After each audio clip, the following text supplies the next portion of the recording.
Tafiditra ao anatin'ny tetikasan'ny fitondram-panjakana malagasy ny fanorenana fotodrafitrasa moderina ho amin'ny fampandrosoana ny toe-karena.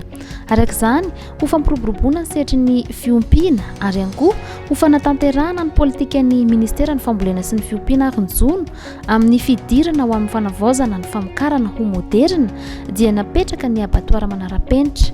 Natao ny 20 septambra 2024 atao amin'ny Fokontanin'I Tsivatrinikamo, Distrikan'Antsirabe, Faritra Vakinankaratra, ny Vatofototra izay nitarihin'ny Filohan'ny Repoblikan'i Andry Rajoelina sy ny Minisitry ny Fambolena sy ny Fiompiana ary ny Jono, Lucien RANARIVELO.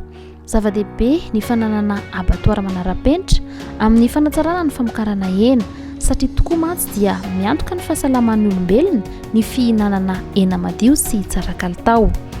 Marina fa ny Minisitry ny Fambolena sy ny Fiompiana ary ny Jono no manao ny fotodrafitrasa amin'ny Teti-bolan'ny manokana ka omby miisa 570 isan'andro eo no andrasana hovonoana ao anatin'ny Abatoara Manarapenitra vaovao. Raha toa ka mbola 70 hatramin'ny 50 isa isan'andro ny omby vonoana amin'ny famonoana omby tsotra izay mbola tsy manaraka ny fenitra. Fantatra ary fa mbola hitohany amin'ny faritra Atsinanana sy Faritra Bongolava ny fanorenana ny Abatoara Manarapenitra.